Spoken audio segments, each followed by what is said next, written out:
अस्सलाम वालेकुम नाज़रीन इकराम। हमारे एक मुअज़्ज़ज़ जज साहब ने तारीख़ का अजीब व गरीब एक केस दायर करवाया है, एक FIR दर्ज करवाई है। इन जज साहब ने बताया है कि मैं जब घर से आया था तो मेरे 2 सेब पड़े थे मेरे कमरे में रीडर के पास, और एक मेरा ये जो हैंड वाश होता है वो था, तो वो चोरी हो गया है। जज साहब ने ये किया कि रीडर को भेजा और उन्होंने जाके FIR दर्ज करवा दी। ये अपनी नौयत का एक मुनफरद मामला है कि जज साहब अपने 2 सेबों के मुतल्लिक इतने कॉन्शियस हैं। होना चाहिए, अच्छी बात है। बहरहाल उसका मुकदमा दर्ज करवा दिया गया। लेकिन नाज़रीन इकराम, मैं पूछना ये चाहता हूँ कि हमारे वो मुअज़्ज़ज़ जज साहिबान, अल्लाह ताला इनका इकबाल बुलंद करे, अल्लाह ताला इनके हाथों इंसाफ का बोलबाला करवाए।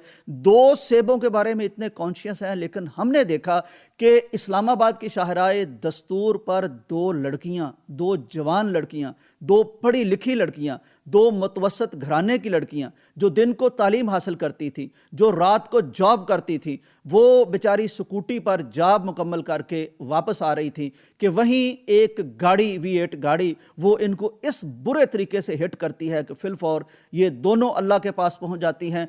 नाज़रीन इकराम, 2 सेबों का मुकदमा दर्ज हो जाता है, लेकिन 2 लड़कियों की जो FIR दर्ज होती है वो तफसीलात के मुताबिक उसमें किसी भी मुल्ज़िम का नाम नहीं लिखा जाता, उसके वालिद का नाम नहीं लिखा जाता, उनके घर का एड्रेस नहीं लिखा जाता, उनकी गाड़ी का नंबर नहीं लिखा जाता।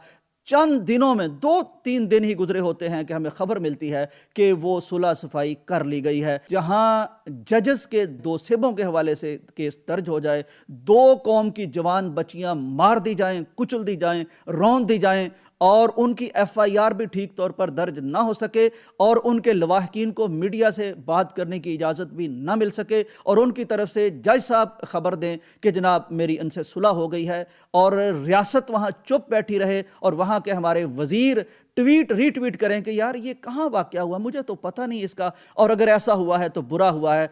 ये वो मुकाम है जिसके बारे में नबी कायनात की बस एक हदीस सुन लीजिए। फरमाया कि जब किसी कौम में ये होता है ना कि वहाँ की जो एलिट क्लास है, अशराफिया है, वहाँ के जो तबका उमरा से ताल्लुक़ रखने वाले हैं, वो जब जुर्म करते हैं तो उनको माफ़ कर दिया जाता है। गरीब जुर्म करता है तो उसको सज़ा दी जाती है। तो ऐसी कौमें क्या हो जाती हैं? बड़ी तरक्की करती नहीं, तबाह हो जाती हैं। यह नबी कायनात का इरशाद है।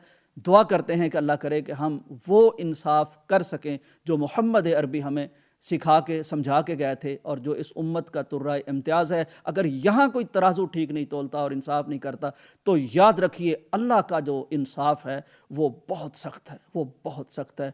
उससे बचेंगे, मुल्क तरक्की करेगा। लेकिन ये जो सिलसिला हम चला रहे हैं ये बहुत शर्मनाक है, और इससे कौम तबाह होती है। इजाज़त दीजिए, अल्लाह हाफिज़।